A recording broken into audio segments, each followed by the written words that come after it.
Hello and welcome to True Guidance Tarot. My name is Adriana Teodoro-Dier. I'm a spiritual medium and intuitive reader. I have a message for Gemini today. And to let you know how this works, I have asked my guides and spirit to bring a message through that will be deeply meaningful and helpful for you this week. And I have a couple more things to say, but before I get into that, I just want to put out a thought to get your mind rolling over it. There's a lot in this reading that seems to be slightly beyond our reach, and this reading is inviting you to have a closer relationship with it. It's a little out there. Just kind of warning you.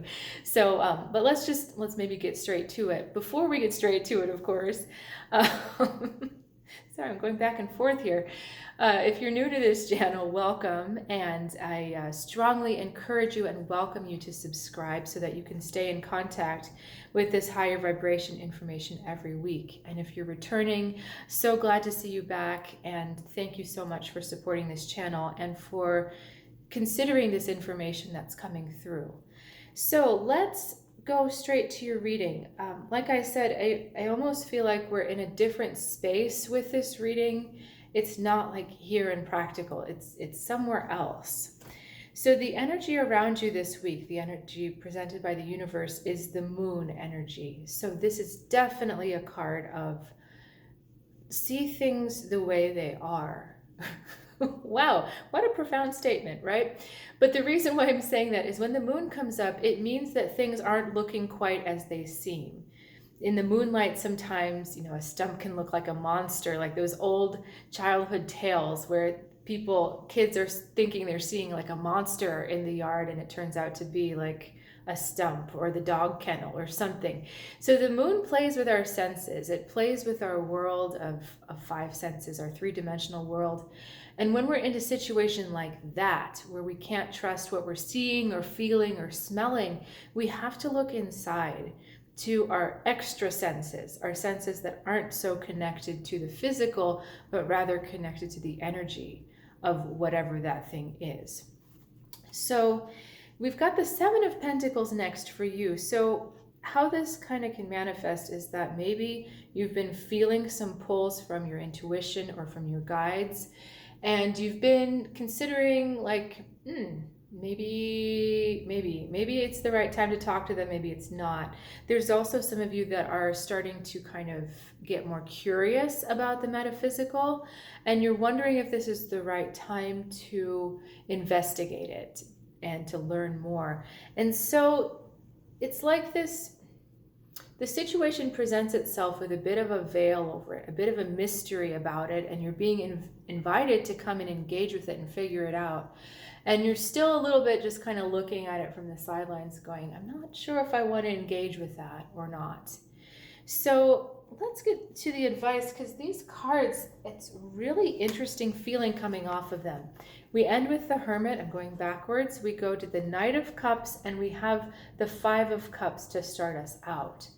So why all of this is happening to you? Why are you getting these little inklings and these little nudgings from your intuition and your higher self and your guides, however you see that part of the world? Why is it kind of nudging you right now? They're trying to help you through this Five of Cups energy, that sadness at having to leave people or leave some kind of relationship or situation behind. I'm checking with them as I'm talking to make sure we're on the right track.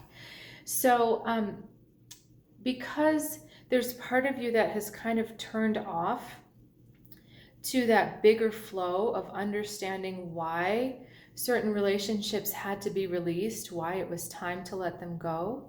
There's some of that is keeping your eyes down because you can't think about what you've gained with losing those relationships. You're just concerned with what you've lost. And again, that Moon card, remember, things are not as they seem to be. So it might have felt like a loss at the time, but you're going to see that it's an ultimate gain. Now you have an ally in this. I'm really excited. This Knight of Cups is actually standing for someone. There is some kind of helpful energy in your life. I guess it could be a guide, but when I looked at it at first, it seemed like it was an actual person. So this is a person who's very intuitive, understands you, has like they've got your heart at heart. So they're a kind-hearted soul. They really care about you, and they're trying to help you see. They're trying to help you see the whole lesson in all of this. But their powers only go so far, because even though they're trying to help you see it, you have to make that decision for yourself. They can only help you. They can't make you see it. So then we get the Hermit. And you notice what's interesting, that the Five of Cups is looking down. The Knight of Cups is looking up towards his grail, but then the Hermit is actually up there. So it's like this friend sees where you need to go with all of this processing. They see where you need to go with kind of becoming one with your emotions and your intuition in a positive way again. They see that, but they don't know how to get you there, because that Hermit, you have to decide for yourself that you're going there, that you're going to look at the higher meaning behind leaving these relationships. And it's also thinking about, why did these relationships exist in the first place? What were they supposed to teach you? And what were you perhaps teaching the other person? With this Hermit, there's the flow of information back and forth.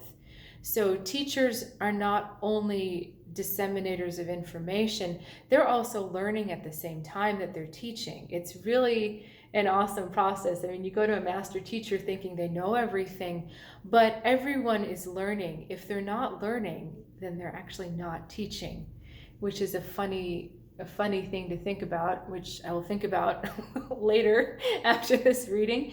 But if you're not learning, you're not growing. If you're not teaching, you're not growing.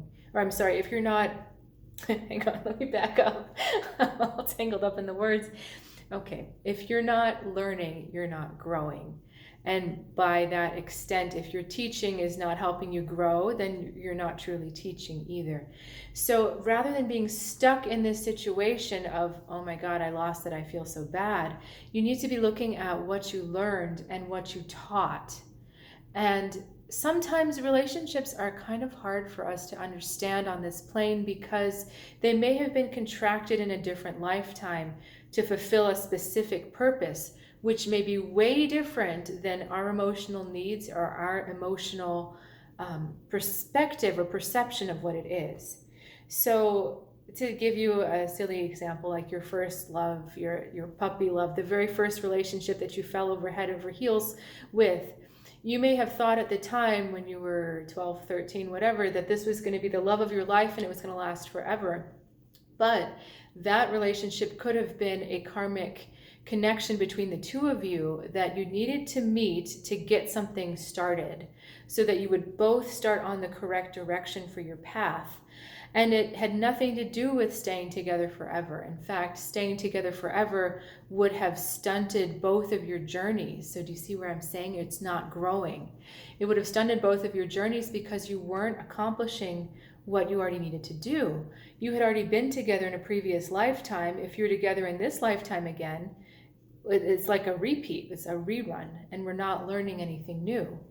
So there's a lot of things to think about and process, and I just feel with the watery kind of flowy energy of this whole thing that you're being asked to discover and explore this on your own. But accept that help from that friend that's trying to lift you out of yourself, because if you're looking so far down in your emotions, you're not going to be able to see that higher picture. So be open to this help, and just know that at the end of the day, it's your choice that can make this happen whenever you're ready to make that happen. It's not this person pushing you to make the choice. You're in control of when you make that choice, and you decide when that is.